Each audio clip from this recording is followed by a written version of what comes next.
Akkam jirtu hordoftoota keenya bakka jirtanitti nagaan isiniif haa baay'atu jecha harragaa keessummoota lama qabadhee dhiyaadheera. Keessummoonni kunimmoo Dr. Birhaanuu Leenjisoo fi Obbo Ahmed Gishee dhimmootuma dheengadda muummichi ministeeraa mana marii bakka bu'oota uummataa irratti yaada waan isaan kaasanii yaada sana irratti immoo dhaabannee dhimmoota adda addaa kaasuudhaan egaa hin mari'annaa amma sagantaan keenya xumuramutti nu wajjin turtii godhaa jecha baga nagaan dhuftanii dheera.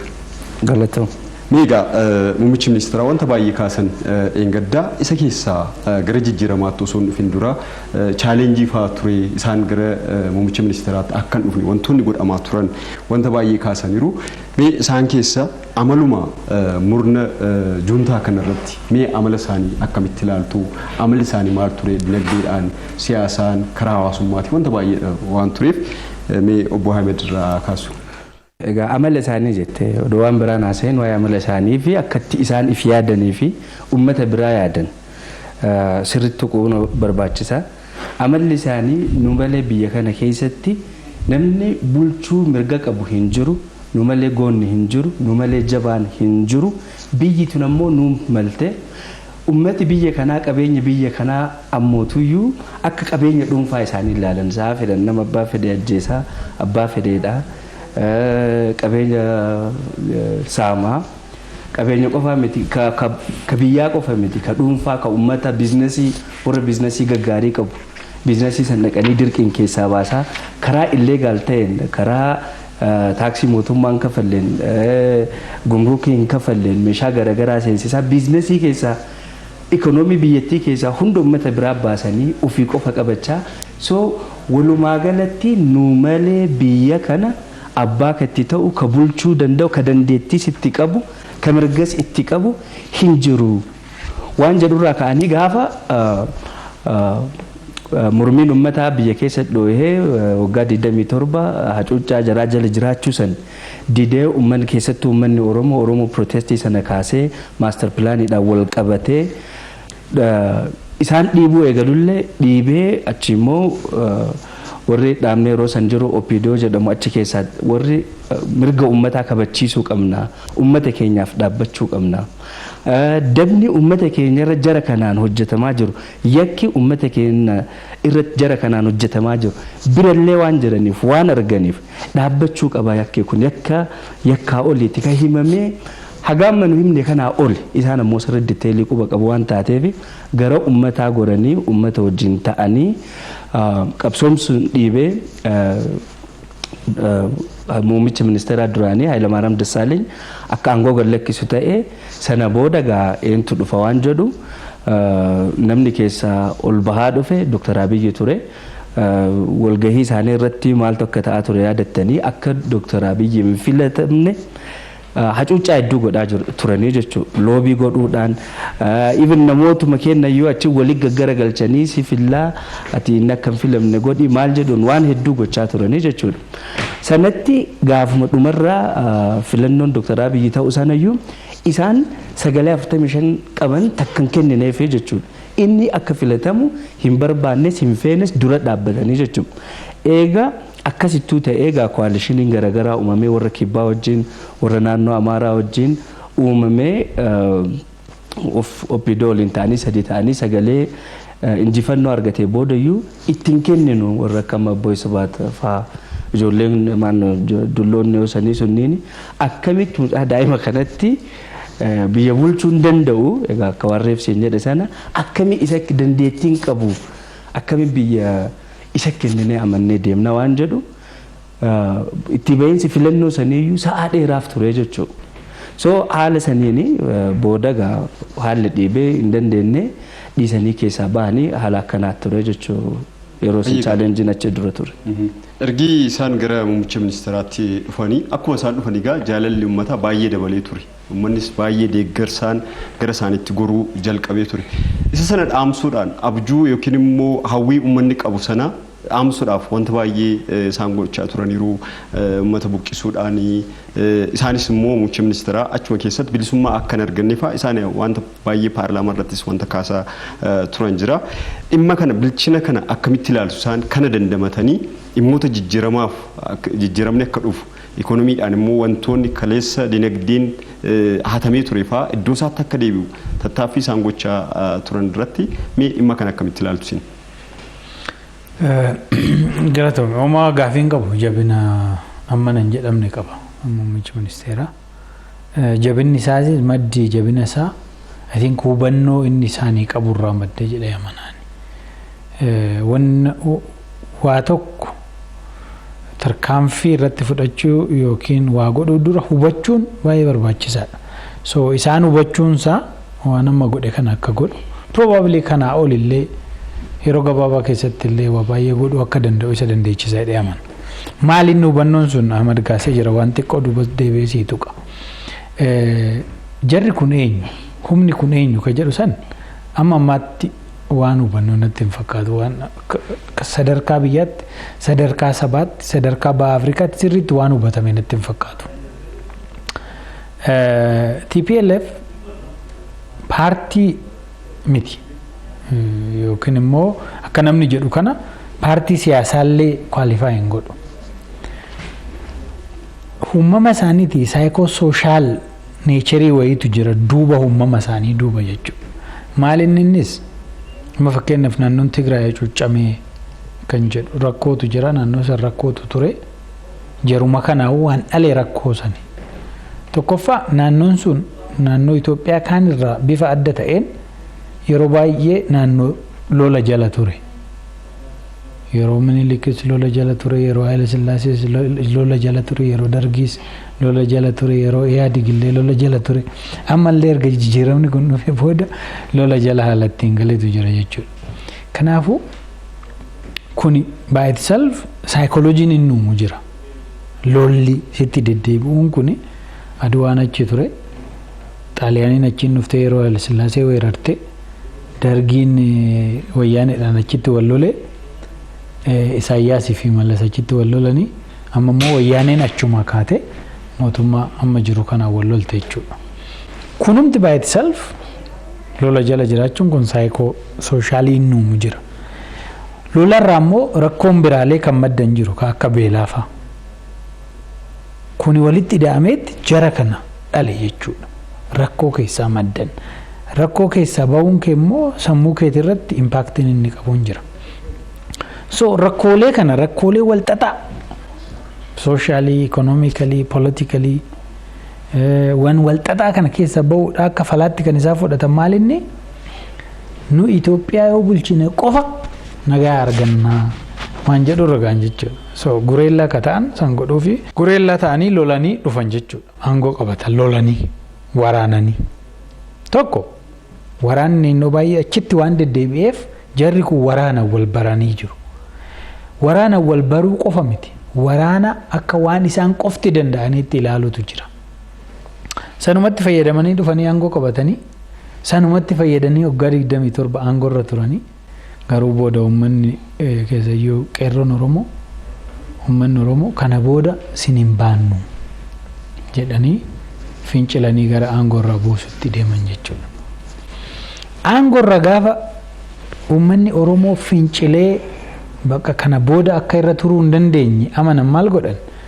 Qoy uummata kana akkamitti goomsina jedhanii bakka muummichi ministeeraa Hayilamaariyaam jiru kana Oromoo goonaa. Bakka san booda Oromoon aangoo argadhe dhiisaa. Nuyi waanuma Hayilamaariyaam qabannee goonu kana san boodas goonaa jedhanii murteeffatan jechuudha. Kun wannoo miti, seenaariyoo qofa miti. Nuyis nutti himaa turan biyya alaa turre, advokeet godhaa turre, miidiyaa irra turre nutti himan. Bakka kana booda aangoo isin kennine maal barbaaddaffaa nuun jedhan. Steeppiin duraa maal aangoo kennuu murteessan. Aangoo kanaan kennan nama akkamiitii fi nama akka Hayilamaariyaam yookiin nama isaa gadi ta'e barbaadaniiti. San booda maanipuleet godhu. Namoonni yeroo san muummicha ministeeraa ta'uudha maqaan kakka'e akka nama afurii keessaa isaan filatanan ofii. Sun hin taane muummichi ministeeraa Dr. Abiyyi gara filatamutti gaafa dhufan saboteej godhuudha waa baay'ee godhan. Maallaqa kaffalanii jiru, maqaballeessii adda addaa irratti adeemsisanii jiru, olola irratti of waan isaan hin goone hin jiru. Sunis hin taane hin filatame. Erga filatame immoo maal godhan? Wajjin seenaniit sodaachisuu qaban. Tokkoffaa control godhanii nu dubbatee jira paarlaamaa irratti kan.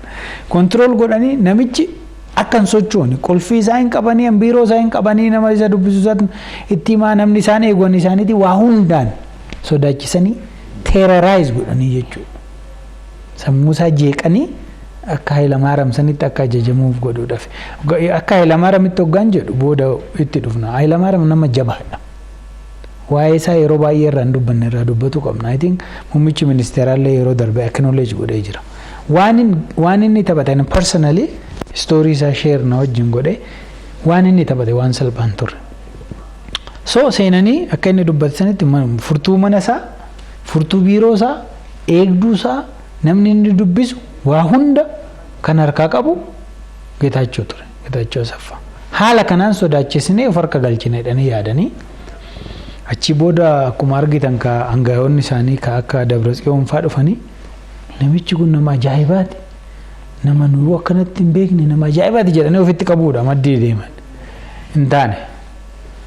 Geetaachoo fa'aa Saamoraa fa'aa sarara lamaan gaafa kaasu namichi kun akka nu barbaannetti nu ajajamaan jiru. Kanaafuu hin ajjeesne jedhanii gara boombii fa'aatti darbuutti seenan jechuudha. Isa dura garuu ogguma filatamuudha inni dorgommii keessa jiru sanuu waan isaan godhan kaasee jira. Tokkoffaa maatii keessan finnaa jedhanii sodaachisan miti. Maatii isaanii alatti baasanii kophaa jiraachaa turan. Sadarkaa waan nyaatan hin qabnetti jechuudha. Isa keessa darbanii gaafa isaan dhiibanii dhufan itti dhufanii maal godhanii sodaachisuu qaban itti marsanii maal godhanii intimidate gaafa godhan muummichi ministeeraa akkuma dubbate viidiyoo waraabanii ragaa lafa kaayatan jechuudha. Isaa ol deemanii jiru amma probably asirratti kaasuun hin barbaachisne. Warri hoggansa OPDO keessa jiranis warri mootummaa naannoo Oromiyaa keessayyuu ijoolleen tika keessa fa'aa jirtu sadarkaa dhumaati qophaa'anii turan. Magaala kanaa'uu sadarkaa gubuutti deemudha. Waan isaan qophaa'an baay'eetu jiran isa keessa gadi gallee ilaallu. Kanaafuu isarras darbee erga filatamee booda wajjin seenanii sodaachisanii of harka galchuudha tattaaffii guddaa godhan jechuudha. Boombiitti darbanii ta'uu didee fonqolcha irratti yaalanii loltoota biiroo isaatti erganii ta'uu didee hangaa'ota naannoo Amaaraa jiran akkasumas chief of army fa'aa ajjeesanii innis ta'uu didee isatti aananii uummanni Oromoo uummanni Amaaraa hoggas faana dhaabbatee waan tureef isaan irraa kutuudha kitaaba irratti barreessan. Isa xallafeetu gilqa jedhu. Federalist style jedhaniiti walitti ijaarrate. Isaanii maallaqa kennanii barsiisanii maal godhan. Isaanis gaddeebi'anii harkaa bittinna'an. Booda kana keessa koronaan dhufeef filannoon dabarsinaan isaan jeequmsa kaasuudha yaalan. Ajjeessaa Hacaaluu Hundeessatiin isaan wal qabatee hidhamuu hangaa'ota siyaasaa kanaan wal qabatee jeequmsa jabaa kaasanii mootummaa kana aangoo kanarraa balleessuudha. Ati ni koos nu illee aangootti deebi'uu dadhabne namichi muummichumti ministeeraa kun haa badu. Maaliif akkana jedhan? Maalumaaf nu tokkicha kanarratti fuulleffatan onaan jette because he understands them. Namni kun baay'ee isaan asitti wajjin hojjetee hubachuu qofaa miti. Psychosocial nature saba sanillee hubata inni. Maaliif achi jiraate qaba? Hin beeka. Afaan isaanii dubbata. Aadaa isaanii dubbata. Sirriitti keessa gadi qalee jabina isaaniis dabina isaaniis dadhabina isaaniis waa hunda beeka. They were 100% sure akka akkanatti isaan balleessu. Sirrumatti beeku. Kanaafuu odoon balleessinaa jedhanii oduma taabbisanu, oduma san tuqanu, oduma kana tuqanu. Dhumarratti maal tuqan? Raayyaa ittisa biyyaa dhaqanii rukutan jechuudha. Egaa kun hundi walitti ida'ameet jarri kun badiinsa har'a irra gaan kanarra akka gaan isaan godhee. Wanni guddaan maaliin gaafii ati na gaafatte? Jabina muummicha ministeeraa. For that matter, jabina muummicha ministeeraa ibsuun takka baay'ee hin ulfaata amma waggaa duubatti deebitee ilaaltu. Muummichi ministeeraa waa hunda caalaa jara san humna san sirriitti hubata. Fedhii isaanii sirriitti hubata. Saba isaanii sirriitti hubata. Aadaa isaanii sirriitti hubata. Afaan isaanii dubbata. Achi jiraata. Uummanni sun akkatti yaadu beeka. Kana hunda samaraayiz waggaa godhu batanii kan moggaa tuqe maaltu ibsaan kun akka ifu sirriitti beeka waan tureef efficiently itti fayyadame almost kophaa karaa jechuu dandeettuun irra aanuu danda'ee jira. So it was a very great achievement. Riifoormii kana wajjin wal qabatee keessaa karaa raayyaa ittisa biyyaa wajjin wal qabatee haali isaan itti deeman riifoormii sana jijjiiruudhaaf kanarratti mee akkamitti xiinxaltanitti akkamitti ilaaltanitu? Waan gaariidha. Akkuma ati jette waan biyya kana jiru waa hunda isaan harkaa qaba ture. Muummichi ministeeraa gaafa waajjira seenu kophaa isaa seene. Wanta harkaan qabu security harkaan qabu, military harkaan qabu, dinagdee harkaan qabu, dinagdee qulleessanii biyya keessaa ba'anii turan. Haga biyyattiif hojjettoota mindaan kafalamne hunda sadarkaa gahuutti jechuudha. Foreign currency hin jiru, hard currency hin jiru.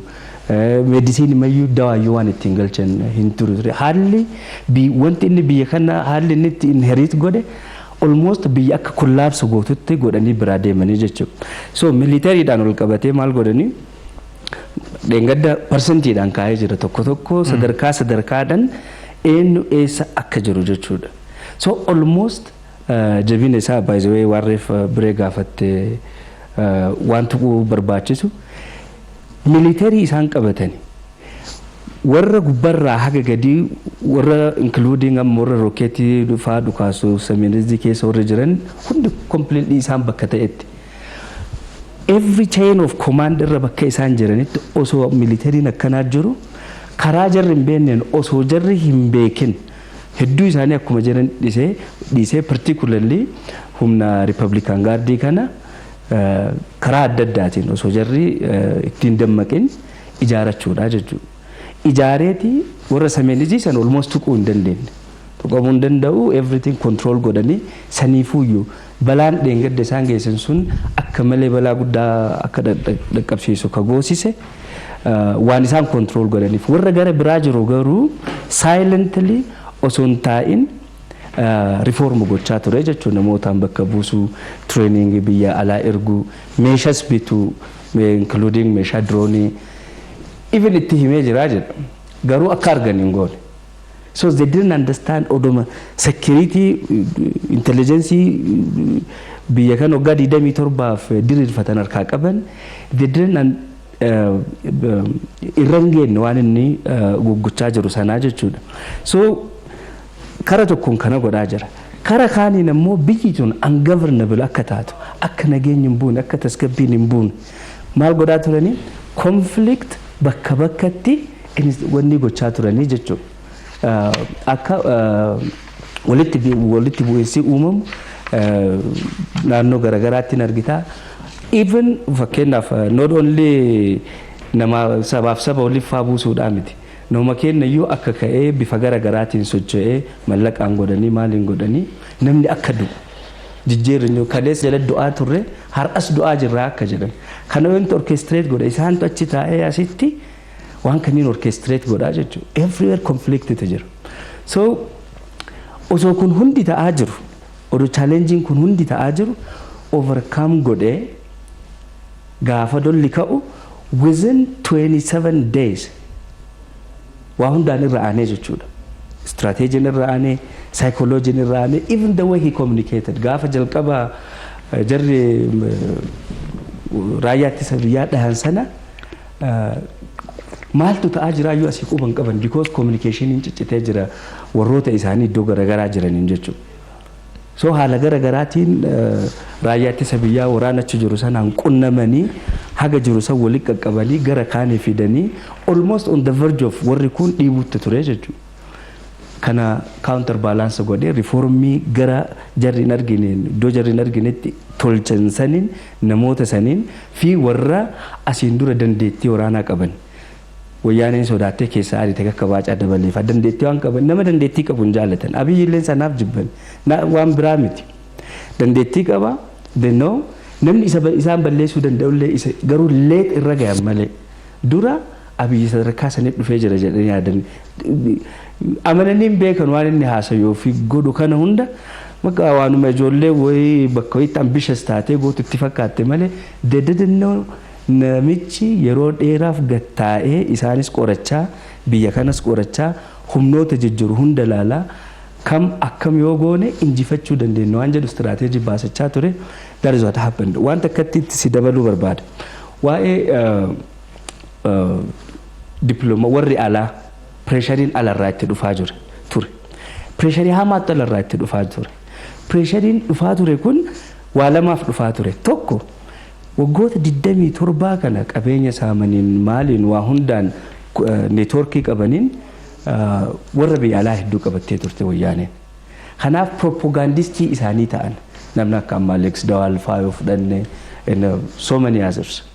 Inni faa gaafa isaan odoo biyyatti hin galle irraa ala ture Alex Dawal biyya Ingiliiz irraa yeroo beelli naannoo isaanii ture sana Itoophiyaa ture sana beela sana irratti internship hojjechuuf dhufee achumaan Sudaan seenee mallas wajjin ture gaafa dargiin kufu mallas wajji paalaasii seenee eega mallas du'e eega gadda jijjiiramni dhufee bahee still achi keessa jira jechuudha. Amma almost namni maal kana communication isaa hojjetaa jiru isaa fi warra akkasii sanna jechuudha. So mallaqaan kabitan kunniin investor irratti godhatu doolaara qabu ala keessaa kasaaman kana ittiin bitatanii jechuudha. Da'aa zara mootuyyuu warri genuine ta'an jiru. TPLF imagine isin build godhattee turte the powerful in the region Ethiopia keessa qofattee miti in the Horn of Africa the maker and breaker of peace. Warra nagaa fiduu fi balleessuullee danda'u. Humna qabu humna jabaa East Africa keessatti not only in Ethiopia. Kana jedhanii addunyaaf amansiisanii jiran. So gaafa waraanni ka'u Itoophiyaallee ni jiddi Horn of Africa illee ni jeeqama.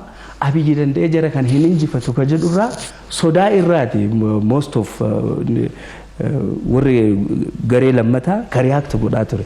Dhaabaatii Marii Addaa osoo beekanu raayyaan ittisa biyyaa dhahamee biyya kamittuu pirezidantii ta'e piraayim ministeerii biyya kamittuu ta'e nama raayyaa ittisa biyyaa kan ka'e almost san biyyi hin jirtu jechuudha. Raayyaan ittisa biyyaa dhaamte jechuun biyyi sun almost hin jirtu jechuudha. Tiriiziniin akkanaa irratti raawwatamee jara sana wajjin warra yakka akkanaa kan hojjete wajjin taa'ee mari'adhu jechuun biyya kamittuu waan hin yaadamne jechuudha. Garuu sodaa sanarraati waan akkasii godhaa jiran. Saanduuchi istaayilii fayyadamaa turree uummata mariisaa turree rakkoo uummataa hubachuudhaa fi rakkoo uummataa dhaggeeffachuudhaa fi gara uummataatti hin dhiyaanneedhanii sochii sana taasisaa turree jechaa turanii hojjechaas turanii karaa biraatiin immoo gaanfa Afrikaa keessumattuu gaanfa Afrikaa irrattis walitti dhufeenya biyyootaa jabeessuudhaaf sochiin godhamaa ture. Juuntaan kun garuu wantoota baay'ee haasaa ture. Nageenya biyya keessaa osoo mirkaneessin akkamitti gaanfa Afrikaa akkamitti biyyoota Awurooppaa fa'aa deemaa akkamitti biyyoota adda addaa irra deemanii walitti dhufeenya jabeessuudhaaf kan biyya keessaa hin caalu jechaa turan. Osoo kan biyya keessaa hin to'atiin maaliif barbaachisee gara biyyoota alaa deemuun kuni kan jedhamu jira. Dhimma kanarratti yaada isaanii kana akkamitti ilaaltu? Biyya keessatti odoo jeequmsi jiru biyya ollaatiin araara buusuun maaliif barbaachise kan jedhu sun at face value olaalte sirrii fakkaata. Garuu dubbiin akkas miti. Dubbii istiraatejii ture. Istiraatejii kee immoo gadi baastee ni himattu mitiire. Ani anan biyya ollaa keessa deemee ollaa wajjin nagaa buusu biyya keessatti neetwoorkii TPLF ijaarrattee caccabsinee fixuun waan nu rakkisee fi humna alaa ummaddii hiriirsisuu fi jetteen dubbattu. Biyya keessas biyya alaatiis jeequmsa jiru kana kutuu dhaabuun kan danda'amu TPLF yoo balleessite qofa. Kanuma poolisiin biraa jiru. Maaliif jeete? Poolisiin TPLF it is a policy of chaos. Poolisii jeequmsaati. Warra jeequmsa nagadani.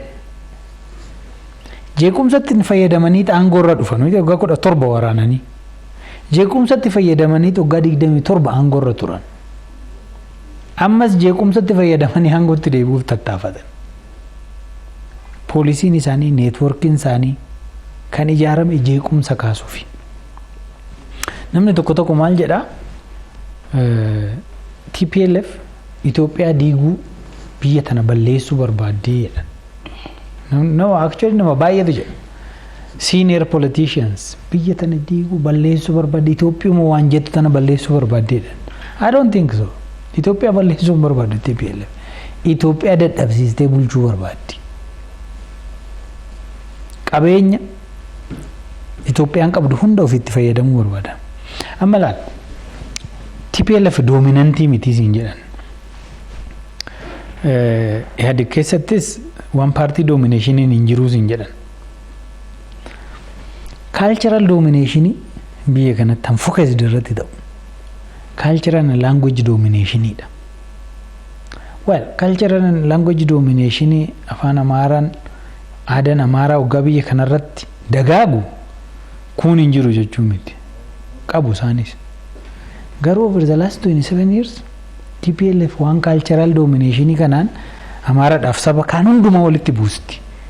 For that matter biyya kana keessatti lollan godhamu beektaa? Waggaa sabaaf yookiin naannoodhaan walitti bu'iinsa jira Amaaraa wajjin. Bakka hundumattu more or less bakka hundumattu Amaaraa wajjin. Maaliif Amaaraa wajjin godhame? Cultural dominationii Amaarri qabu sun akka ijoo dubbii godhanii diroo godhanii hundumattuu himanii ofii maal uummatan? Political and economic domination uummatan. Takka takka jarri kun nama abshaalallee akka hin taane wanni argisan baay'ee jiru amma. Amma diinagdeen isaanii baay'ee naasi magaalaa kana keessa jira. Odoo akka namni jedhu sun biyya diiguu barbaadde odoo buttee kaatuu barbaadde asitti investiin gootu kana hunda.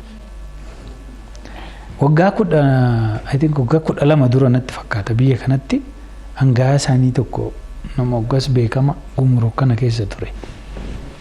Akka malee nama qabeenya qabu. Na waggaa 10 dura na fakkaata biyya kanatti waggaan ani deebi'u riisarchii wayii hojjechuun dhufe as. Achumaan eezaa dhuftee naan jedhe akkana biyya Neezerlaandiin dhufe barataadhaan jedhe. Amma mas turtaa naan jedhe waggaa tokko nan turan jedhe. Waggaa kana keessatti maal hojjettan naan jedhe. Qorannoon hojjedhan jedhe. Qorannoo kana guyyuma guutuu hojjettaa naan jedhe. Daataa fa'aa funaanii akkana hojjedhan yeroo qabdu maaliifi kaampaanii kiyyaaf hin hojjettu naan jedhe. Kaampaaniin kee maal hojjetan jedhe. Hinsaan qaba. Hinsaa 8 qaba naan jedhe yeroo sanitti. Hojjaan qaba. Hinsaa kiyya kana maaneejii kaampaanii godhuun qaba. Kaampaanii sana akka raannaa gootu barbaada. Waggaa tokko kana maallaqa siin kaffala naan jedhe. Hinsaa jaasitti ijaarte hin jedhee naan jedhe. Akkuma baaca fakkeesseet bagaasitti ijaarte jedheen. Achi rifatee maaliif naan jennaan boru garuu rakkoon dhume hinsaa baatanii deemuun hin danda'amu jedheen. Maal siin jechuu barbaade tanani sophisticated miti. Guyyaan kun akka dhufu beekuun nama dhibu ture. It was clear for me waggaa 12 dura akka namichi sun hinsaa sanniisee deemu. Amma homaa gaafii hin qabu magaalaa kana keessa ka jiru naannoo adda addaa biyya kana keessa ka jiru maallaqni isaan invest godhan kun maallaqa hatame hin gaafii hin qabu. Otherwise waggaa 27 dura namni loltuun tokko dhufe all of a sudden inni qofaan biliyeenaratti ta'u hin jiru malli biraan jiru. Maallaqni kun immoo namni baay'een civilians akka hin tuqamne namni nagaa akka hin tuqamne siin jedha. Nama nagaa jechuun maali? Warri diinagdee qabate kun warra siyaasa keessa ture san caala warra yakka hojjetan yookiin immoo warra yakka jarri sun hojjete eeguuf achi taa'e. Mootummaan opereeshinii akkanaa hojjetee ammas immoo nagaa buusna araara buusna jedhee waan akkanaa irra darbuun qabu. Kana booda siyaasa caala meeshaa caala diinagdeetu waan badaadha. Diinagdee of harkaa qaban kana itti fufan akkuma duratti Ahmad kaase maallaqa harkaa qaban hin baay'isee obboleessuma keenya nutti bitan hin beeku. Obbolaa keenya hunda bitanii nutti garagarshanii jiru. Mootummaan kun baay'ee odoo nama abdii kutatu ta'e dhiisanii deemuu hin danda'an ture. They turned everybody toward the same. Maallaqaan nama maddii amma hedduu kana dubbataa turre ani Ahmad. Nama nu hunda caalaa mootummaa kanatti dhiyaatu. Bakka nu uyyuu takka takka oomishaan kun mootummaatti dhiyaata jennee nama hamannutu itti garagara. Maal tafe kana caalaa? Warra maatii I don't think namni isaan abiyyiitti hin garagarshiin jedhee hin yaadu. Warruma isa wajjin qabsaan illee beeluka qabanii yookiin waan adda addaatiin qabanii lakkii jara kana hin dandeenyu haadhiisnu sadarkaa jechuu gaanii turan. Kana ka godhe waa hunda caala diinagdeedha. Ammas diinagdeen isaan karaa adda addaatiin karaa seera qabeessa hin taaneen walitti qabatan kun tuullatan kun sanuummoo bakka akkuma waan kun eenyutu nu tuqa kun biyya keenya jedhanii naannuma keenya kana keessa amma lafti isaan qaban beektaa lafa hektaara 60 lakkaa'amurra meeshaa adda addaa dhaabaniit jiran. Why? Seeranan argadhe. Can they justify that? Seeranan argadhe jechuun maal jechuudha? Baankii irraa liqeeffachuu ta'e ati maaliif hin liqeeffatin? Inni maaliif hin liqeeffatin? Ani maaliif hin liqeeffatin? Waa'ee ollisem kunumtuu bee seera qabeessa akka hin taane hin argisiisa. Kanaafuu sochiin amma jalqabame gaariidha. Wanni arganne jira. Wanni hafe garuu baay'ee jira. Kun immoo borus jeequmsa biraa keessa akka hin gashine borus uummanni akka ittiin hin dhumne waan of harkaa qaban kanatti fayyadamanii gara jeequmsa waan isaan beekan forsaan matar duras hin jedheera. Jeequmsa qofa beekan jarri kun. Jeequmsatti fayyadamanii jiraachuudha. Addunyaan kun guutuun hodhume isaan amma isaan aangoo qabanitti amma isaan diinagdee qabanitti rakkoon qaban. Amma cultural domination dura si kaasisan hin barbaadan hin danda'an cultural dominate godhuun they are minority miti lakkoofsa isaanii xiqqoodha aadaan isaanii afaan isaanii xiqqoodha dominate godhuu hin danda'an. Kanaafuu sirna federaalizimii kana keessatti sanbaalaansii godhuun hin danda'amu. Salphaa ture. Amma afaan hojii mootummaa federaalaa ta'uu danda'u afaan Oromooti. Poteenshaalii guddaa kan qabu miti. Godhuu hin danda'ani. Gaafii kana deebisaniituma bakka afaan Oromoo afaan federaalaa goone gaafiin Oromoo kan biraa kana jedhanii deebisuu hin danda'amu. Hin barbaadan maaliif iseete? Language and cultural domination Amaaraan akka jiraatu godhanii isaan uummataa walitti buusuuf. Saniif ammas jeequmsa biyya kana keessatti iddoo barbaadde naannoo barbaaddetti ilaali. Jeequmsa hin godhamu Amaaraa wajjin. Because cultural domination, language domination akka waan dubbii badaa dubbii biyya kana jeequu godhanii uummata keessatti frame godhan. Isaanoo economic domination, political domination isaanii qabataniit si Amaaraa walitti buusatti aangorra ta'an jechuudha. Kuni hubatamuu qaba. Warri kana hubatanis challenge salphaan turre akkuma atuu kaaste amma muummicha ministeeraa waan isaan hubateef waan potentiaalii waan san jijjiiruu qabuuf isaan nu dura argan. Tadaraadaraa turan beekaama adda addaatiin maallaqaan maaliidhaan isa malee abbaa barbaaddan filadhaa. Why not him? Akka akkana godhu beekan ka. So waan jalqabame haga dhumaatti mo'amuu qaba. Cultural domination, political domination already TPLF keessa bahu waan guddaadha. Baha Afrikaatiin wal qabatee fakkeenyaaf Eertiraa wajjin araarri bu'uun salphaan turre. Akkuma baha Afrikaatti akka Afrikaattu Nobel Peace Prize muummichi ministeera kan mo'an isaan. Garuu Eertiraa wajjin araara buusuun maal jechuudha? Muummichi ministeeraa ta'ee dhufuun daddafee akti godhee pirezidaantii Isaayyaas wajjin dubbatee waan kana hiikudha tattaaffii godhuun akkuma jirutti ta'ee karaa biraa TPLF deemuu isaati. TPLF aangoo irraa bu'uu isaatiitu araarri sun akka bu'u karaa bane. Jeequmsi baha Afrikaa keessatti godhamus baay'eedha. Somaaliyaa keessatti wanni godhamu, Jibuutii keessatti wanni godhamu, naannoo kana wanni tuttuqu kun fedhii TPLF. Fedhiin kun waa lama. Tokko omnipotent humna guddaa ta'uu ishee argisiisuuf. Amma warri lixaa kun warri Ameerikaa kun warri Awurooppaa kun amma akkuma isaanii ta'anii dubbatan namni tokko immoo namni isaanii namni dhuunfaa wajjinuun gale jira. Amma isaan bo'u jira. Isaan akka ajaa'ibaatti of gurguran addunyaa kanatti. Dippiloomaasii sirriitti hojjetanii jiru. Yoo nuyi baane yoo aangoo irra buune Amaarri fi Oromoo wal nyaataa wal fixaa jedhani.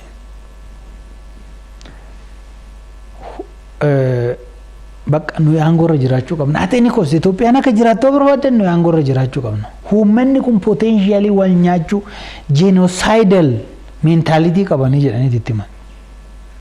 Warra Ameerikaa kanatti keessayyuu. Saniin wal qabatee baha Afrikaa kana jeequudhaan ofii olaantummaa isaanii warra lixaatti himatan san proof godhuufi karaa biraa immoo jeequmsa kana tasgabbeessinaa birrii fidaa jedhaniiti irraa fudhatan doolaara. Maallaqni sun Itoophiyaan dhufu beeki. Maallaqa isaaniiti. Nuyitu hojjete nuyitu fidee itti fayyadama. Jeneraala piiskiippingii ergamee ilaala. Nama isaaniiti beeki. Eertiraa Somaaliyaa kana ka jeequ nama isaaniiti beeki. Kanaafuu TPLF factor wanni jedhamu baha Afrikaa keessatti it is not a simple thing. Kana nu caalaa keessayyuu illiitonni Somaalee sirriitti hubatu. TPLF factor is a very significant factor. This Farmaajo Abiy Isaias triangle. Waan isaan waliin mallatteessanii wajjin hojjetan tun gana formalized duun taane garuu TPLF paaniik gooti. Humni kun sadeenu isaan waan isaan godhaa turan san hin beekan waan ta'eef. Isaan qofa miti the West is panicking. Waan baran san dhabaa jiran jechuudha. Garuu akka waliigalaatti TPLF siyaasa Itoophiyaa keessa drop godhuun baha Afrikaa irratti significantly jijjiirama guddaa fida. Jijjiirama amma hin jedhamne fida. Potentially naannoon kun gara more political economic integration itti illee deemuudha waan karaa banuudha. Jarri kun dabaxatu walitti buusuu walitti bu'iinsa nagadanii ani ittiin aangoo argatan qofaa miti akkan dura siin jedhe san aangoo dhufuu aangoo irra turuu aangootti deebi'uudha tattaafachuu qofaa miti hin nagadan Awurooppaatti gurguran beeke walitti bu'iin amma kunoo Sudaan walitti buute immigiraantii ammanaatitu baqattoota ammanaatitu achi keessaa burqaa baqattoonni kun meediyatiraaniin kutanii isinitti dhufanii akka isinitti hin dhufne goona Euro miliyoona ammanaa gati erga akkanatti haasa'anii beeku. This is very clear policy. Isa fidanii immigiraantii achitti ofirraa qabsiisanii yookiin fidanii asitti bakka wayii godhanii maallaqa kiisii godhatan. Akkanatti warra jiraatanii isaan kana dhabuun raayyaa ittisa biyyaa miti. Ani odoo danda'anii waanuma biraatu rukututti waan isaan deemsisuudha. Fedhii guddaa dhabanii. Kanammoo namni hubatu nama xiqqaadha. Muummichi ministeeraa is number 1 uumaa gaafii hin qabu. Namni keenya illiitiin keenya meeqatu hin ta'u har'umallee kaleessumallee kun barreessan miti. Jarri kun consequential hin ta'anii jara kana tuquun nu balleessa lakkii jarana of eegaayii jedhan. Jarri deemanii beekutanii hin jiran harka faa kennataa jiru. Walitti bu'iinsi naannoo Amaaraa keessattis Sidaamaa keessattis raawwatameera. Yeroo kana keessatti garuu isaan lakkisaa taatee dhimma kana laalaa hin jenne keessumattuu biyyoonni lixarra jiran maaliif barbaachisee laata? Dhugaadha akkuma tammareef kaafte olaantummaan seeraa egaa Dr. Abiy Prime Ministerii ta'eeti filame as iddoo hedduu ta'ee jechuudha. Ka jalqabaa ka ta'e naannoo Somaaleeti. Abdiillee ka liyyuu haayilee warra Somaalee san uummata Oromoo akkasiif fixaa bahe waan uummanni keenya atiin qamma dagachaallee jiru natti fakkaata waa'ee TPLF waggaa soinu uummata keenya fixaa ture reeffa fuudhee akka uummanni keenya aaree uummata Somaaleedhaatti walitti bu'u uummata keenya ajjeesee awwadaa fidee naannoo Harar fidee reeffa gannaqaa ture uummanni akka rifatee achirraa ka'ee warra Somaaleetii walitti bu'u ummata Oromoo kanaaf kaamaaraa kaasee jira bireeni ummata Oromootiif ummata naannoo isaa jiru hundammoo gaafa aangoo irra jiru walitti buusuudhaaf waan jirri ngoon hin jiru jechuudha. So Dr. Yakka sana namicha hojjete Abdii Ilee haala nama ajaa'ibsiisu yeroo gabaabaa keessatti sanuu still structurein isaanii Geetaachoo Asaffaa was still around. Jechaan inni illee deemu neetworkiin inni ijaaratee deeme lafa jiraa ture jechuudha. Waan dagatamuu hin qabne gaafa Abdii Ilee qabu sana akkami qabe tokkoffaa waraanni haga 40,000 gahu liyyuu haayiliin Somaalee it was still active akkuma hidhatee jira. Abdii Ilee was still a commander jaraaf.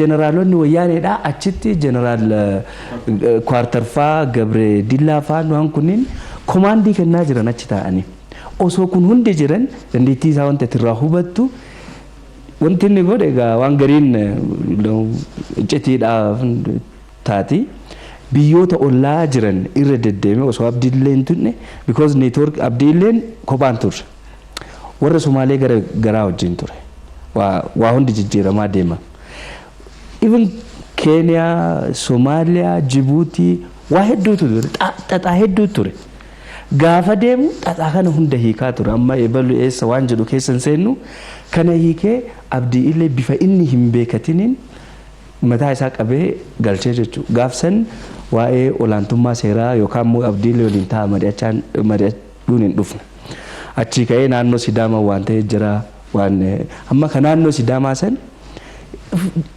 jarri kun konfliktii nagadanii yoo jennu waa hedduu lafa kaa'uu dandeetta amma naannoo Sidaamaa gaafa naannoo ta'uu deemu sana hin dhoorgamne in fact actually gaafa TPLF waggaa 27 biyya kana bulchaa turte Dr. Abiyyiin dhufne gaafii warri Sidaamaa gaafachaa turaniif deebiin isaan kennaa fi bahan ajjechaa looqqee fayyadadha jaarsolii marga sardoo jiidhaa qabatanii nagaan gaafii gaafachuuf bahan gara nama 60-70 fidanii jechuudha jaarsolii Sidaamaa gaafa deemanoo maal jedhan as garagalanii tokkoffaa ayyamameef wanni isaanii mana maree isaanii keessatti akka raggaasifamuuf Dr. Abiy or mootummaan federaalaa ayyameef dhufe waan almost dhumarra gahee jira garuuti election boardiin guyyaa sanatti gaafa isaan jedhan sanatti godhuu hin danda'u waan jedhu gaafii kan no guyyama kanatti dhumana haa ta'uu qaba ka jedhu namoota maallaqa kennanii akka jeequmsi achi uumamee mootummaan federaalaatiif uummanni Sidaamaa akka waliin bu'u taasifame sanas yeroo gabaabaa keessa control godhamee jechuudha san eentu fanda gochaa ture eentu fan godhaa ture waa'ee guyyaadhaati malee waa'ee election boardiin itti qophaa'ee guyyaa isaanii referendamii akka gaggeeffatan godhuuti malee gaafachuu mirga hin qabdanii hin jenne ka wayyaaneen waggaa 27 gochaa baate ukkaamsaa baate sana akka sanarraa ilaaluu dandeette ittaanee naannoo Amaaraa dhufee ka sunis yeroo gabaabaa keessa crash ta'ee jechuudha within I think 2-3 days conflictii sana jabina maaloliin deal godhaa ture prime ministerri kunillee waan jedhu asuma keessa ilaalaa deemuu qabna so gaafa kun hundi ta'u Marii Addaan yookaan immoo gattaa akkana godhaan hin turre waa hundi olaantummaa seeraati amma gaafa jara kana wajjin ta'u jarri kun waa hundaa oliga you know naannoo kanatti akka isaaniif kaanitti illee fi akka humnas qabanii sagalee qabanii mallaqaan bitatanii kanaaf tokko sodaa irraati lama ammootu warri interestii qaban TPLF akka hin banne warra fedhanii jira jechuudha fakkeenyaaf Ijiptii fudhattee jetti TPLF akka badduun feetu olloonni keenya biraati iyyuu guutumaan guututti badii isii ka fedhullee jiranatti hin fakkaatu because Itoophiyaan jabaachaa dhufti TPLF badee Itoophiyaan gara nageenyaatti gara tasgabbiitti gara guddinaatti because naqarsi nageenya naqarsi guddina rakkina wal xaxaa amma jiru kanaaf hundi haadhoon eenyu TPLF-dha. TPLF gaafa Itoophiyaa keessaa buqqaatee jette tokkoffaa sabaaf sablammiin nagaa waliin jiraachuu eegala. Konfliktii hadhaa si'achi arginu kana waliin buusan kana hin argitu. Wanti ta'uu deemu kana booda namni dhufee mirgi isaa kabajamee fi federaalizimiin dhugaa sun taatee namni naannoo jiraatu naannoo isaa keessatti mirga isaa qabeenya isaa irratti afaan isaa irratti aadaa isaa irratti kabajamee jiraachuudha deema.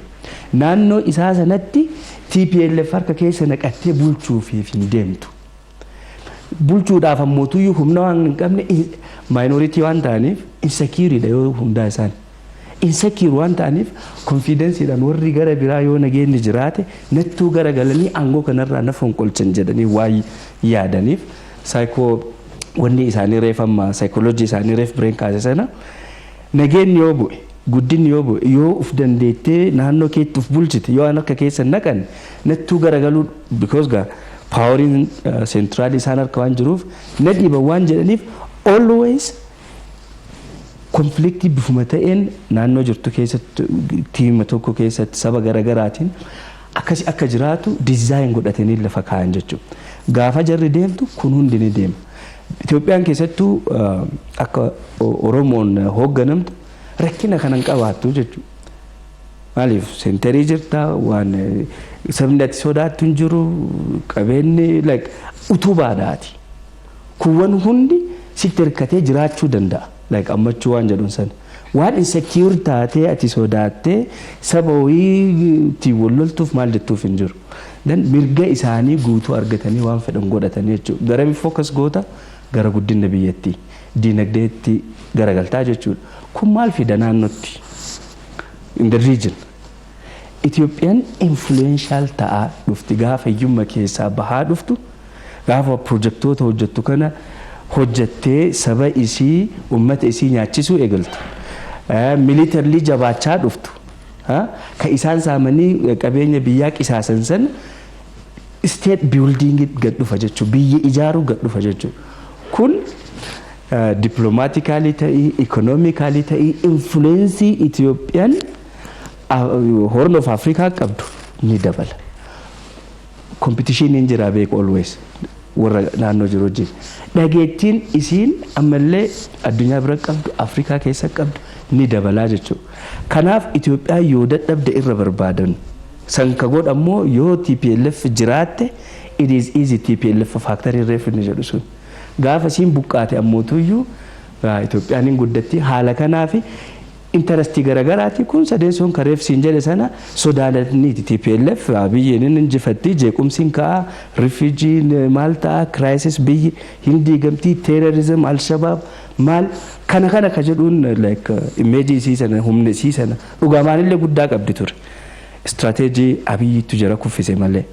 So interesti kanniin tu jiraa fi Marii Addaa maal jechuun sun jirti jechuu barbaadeeti. Jijjiirama amma jedhame kana jijjiirama itti fufiinsa qabu galmeessuudhaaf uummanni maal gochuu qaba? Ho'inuma kanarra dhaabbate. Isayyuu uummata Oromoo irratti wanni karaa humna kanaa hojjetame salphaa miti.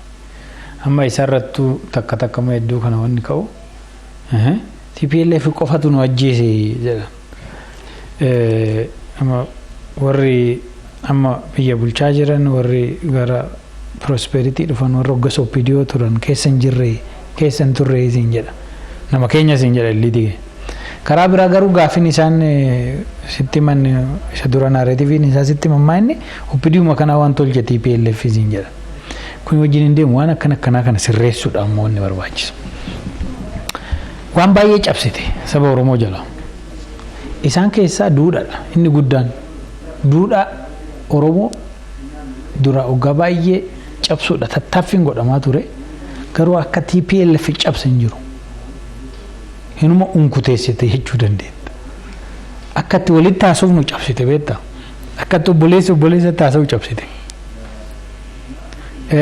Akkatti arraba fakkeenyaaf sadarkaa ammattiin namni keenya wal arrabsu kanarraan akka gahu kan goote takka ofumaa fullee ta'uu danda'a amma waan social media irratti deemu kana Oromoon sadarkaa sanitti Oromoon biraa arrabsa jedhee amanuun inuma natti ulfaata ammas.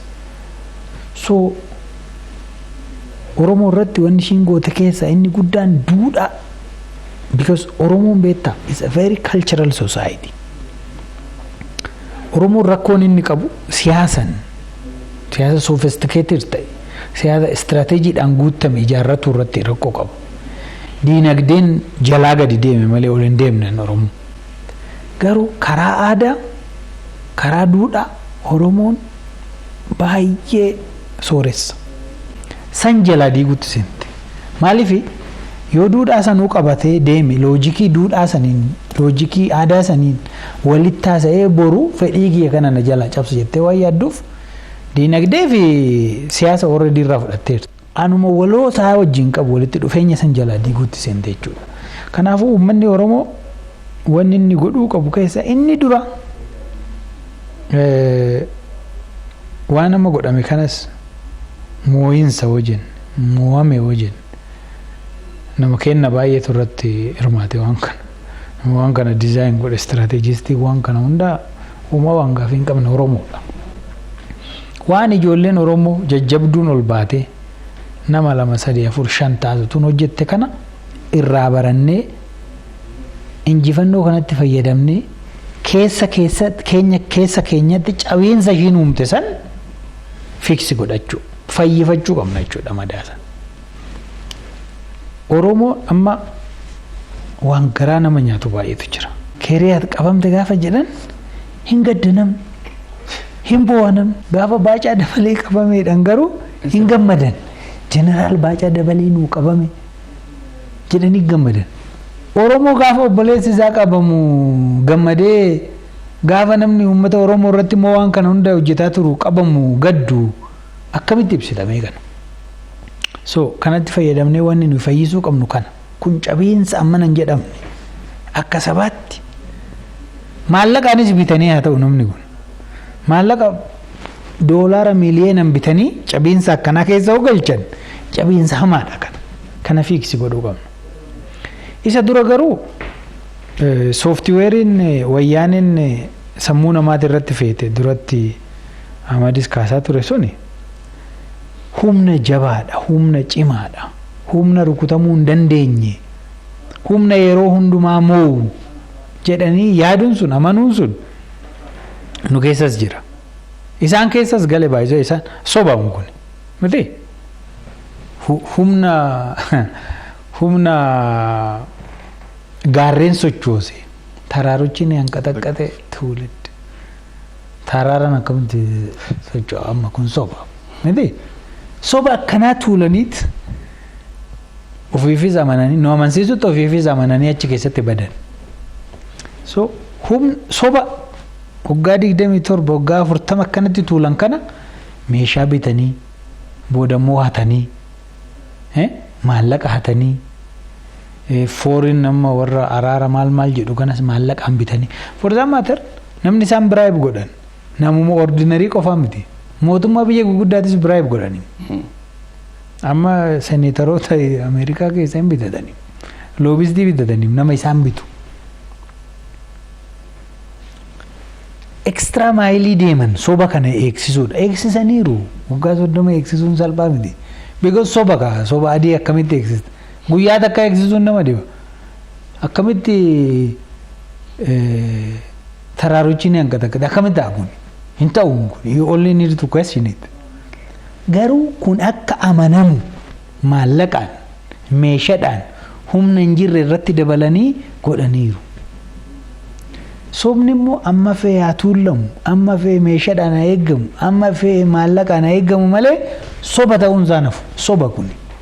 So dhugaa qalloo takkatu akka duratti Ahmad jedhe san dhugaa qalloo takkatu nama tokko wajjin waajjira muummicha ministeeraa seene muummicha ministeeraa wajjin dhugaa qalloo san soba waggaa 30 tuulame tuulaa soba maallaqaaf qawween eegamu kana jiskite.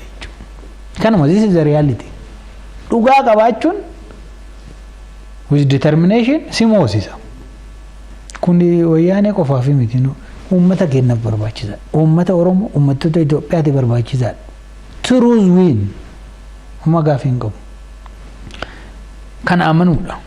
Warri ammas illuushinii isaan keessa jiran isaan bee immoo amne yeroodhaaf boqonnaa fudhannanii maddiitti ba'anii baay'eedha. Har'a ganama obboleessi kiyya tokko bilbilaan natti haasa'a. Nama wayii konkolaataadhaan liiftii kenneefii fuudhee waggaa deemu namichi liiftiin kennameef kun itti haasa'a. Akkamitti ilaalte waan godhame kana dubbiin soba jedhanii wanni miidiyaadhaan nutti himan kun soba jedhanii jarri nama baay'ee fitte jedhanii naan jedhe nutti maaliin jechuu barbaadetan asitti oduma soba ta'e illee soba obboleessi isaa miidiyaadhaan itti himu amanuu dadhabeet soba diinni karaa keessoo ruumeeriidhaan itti himtu amana. Amma kun eessaa maddimee kana maddi isaa maali? Cabiinsa akka sabaatti nu cabsaniiran jechuudha. Waan obboleessi keessatti himu odoo soba illee ta'e obboleessa kiyya you have a good reason bee isa amanuudha. Obboleessi kiyya nan sobu jettee amanuu qabdu oduma sii soba illee obboleessa kee amanuu diddee garuu si illee firaa ta'u diina obboleessa keeti karaa informaalii dhageechee isa amanuudha tattaafachuun cabiinsa guddaadha. Cabiinsa kana immoo hanfide isaan qofallee ta'uu baatan sadarkaa kanatti akka cabnu garuu kan nu godhan isaan. Mee Oromoon kun sobaa jedhu haa dhufu. nu wajjin haasa'u. Let us debate. Rakkoon qabnu. We can be corrected. Namni kuni sobaa. Wayyaaneen homaan hin goone. Namni baay'ee justification namni baay'een sii kennu maa inni? Abiyyi nu miidhee nu baddalee. Siin jedhamiti. Si haa miidhu okay abiyyi. Let us agree. Abiyyi si miidheera. Sirna abiyyi irra wayyu. Sirna bareedaa ijaaruutti deemuu qabda moo TPLF achi deebi'uudha tattaafachuu wayyu. Eessaa dhufe kuni? Kun intarastii dhuunfarra dhufa baay'inaan. Probably namni baay'een beekta namni keenya maallaqaan hin bitama maallaqaan bitan jechuudha. Maallaqaanis bitanii garuu cabiinsa akkanaa keessa nu galchuun akka sabaatti waan salphaame. Kanaafuu uummanni Oromoo ho'iinsa kanarra dhaabbatee maal godhu qaba? Uummattoonni Itoophiyaa maal godhu qaban naan jetteefi inni guddaan gara keessoo keenyatti ilaaluudha. Ofaa laallu. Ofaa gaafannu. Eessa jirra? Har'as wayyaaneen hin mo'amtu. Kanaafuu namni wayyaanedhaan lolu hundumtuu diina keenya inni dhaabbannu moo gaafii gaafachuu jalqabnu mee ofaa gaafannu kan. San booda akka sabaatti waggaa 27 guutuu waan wayyaaneen hojjette parsentii 50 ol nuti hojjeteef. Nuti baay'een hoggaan akkana jedha OPDO jedha se'an. Uummata Oromootu hojjeteef. OPDO handhiibee akka OPDO'n TPLF wajjin hojjetu akka kana dura jennu sanitti akka yeroo baay'ee OPDO TPLF hojjettu hangoote nuyi. Oduun lakki isin keenya, isin obbolaa keenya, isin ijoollee keenya, diina ka wajjin dhaabbatii nu wajjin dhaabbadhaa, nu isin bira jirra. Aangoo irraa fudhadhaa. Nuyituu saba guddaadha, nuyituu bulchaa. Kanaafuu deemaa cabsaa odoo jenneen jarri kun kana godhuu hin danda'anii? Odoo hin danda'an ta'e maaliif dhumarratti godhan? Maaliif gaafa sochiin Oromoo finiinu gadi ba'anii itti makamanii as ga'an? Rakkoon cabiinsa keenya irratti nuyi goone salphaa miti. Uummanni Oromoo kanarraa barachuu qabu. Kabiraa uummanni Oromoo maajoritiidha lakkoofsan. Majority 50+1 miti. Relative majority. 50+1 ta'uu danda'a. Lakkoofsa guddaa qaba uummanni kun. Uummanni lakkoofsa guddaa qabu biyyuma kam keessattuu federaalizimiin gaafatu. Federalism is for minority. Akka dafaxaxamnee jedhaniiti minoritiin isatti fayyadama. Biyya kana keessatti garuu it is a reverse. Nuyitu federalizimii nu Tigreen nu balleessiti jennee gaafan. Mentality kana keessa ba'uu qabna. Well, okay, let us do federalism. It is okay. Maaliif mirga sabaaf sablammoota kaanii kabajuu qabna. Akka sabaatti. Uummanni bicuun, uummanni Tigree mirgi isaa kabajamee fi biyya kana keessatti jiraachuu qaba. But this is not our primary question akka sabaatti. Nu saba guddaadha. What we should do is to rule. Biyya bulchuudhaan. Naturally mirgi nuu kenname biyya kana bulchuudha. Lakkoofsi keenya saniif kan tolu. Diinagdee biyya kanaa qabachuudha. Siyaasa biyya kanaa qabachuudha. Aadaa keenya akka namni baratu ofitti fiduudha. Afaan keenya nama biraa barsiisuudha. Malee akka sababichuu takka lakki nurra noo godhanii aadaa keenya balleessanii afaan keenya maaliif balleessan kana booda? At least amma bakka amma jiru kana dhaabbannee maaliif balleessan? Keenya gama dhaabbatee kunoo afaan federaalaa afaan Oromoo afaan hojii federaalaa godhuu didee siin jedha. Namni tokkichi muummichi ministeera masaraa keessa yeroo tokko waa hundumaa kophaa godhu. Ati maatti sitteen godhanne barreessitee maan finne gara biraatti maa mariin kaasne miidiyaa irratti maan dhiyaanne maaliif hin haasofne akkatti ta'u saba kan maaliif hin amansiisne. So waan baay'eetu jira. Anammas rakkoo guddaa akka hawaasatti qabnu kanatti fayyadamnee hiikkachuu qabna. Rakkoo guddaa qabna. Kana wal sobuun hin barbaachisu. Oromoo uncomfortable godhuu danda'u qabna. They have to accept the reality. Nu yeroo dimokiraat hin ta'in muummichi ministeera qofti dimokiraat akka ta'u barbaaduun sirrii miti. Hin ta'us. Nu saba gadaati. Gadaadhaan guddannee gadaa qabna. Mee maal beekta waa'ee gadaa? Tokkoon kennamee ofaa gaafan. Maal beekna?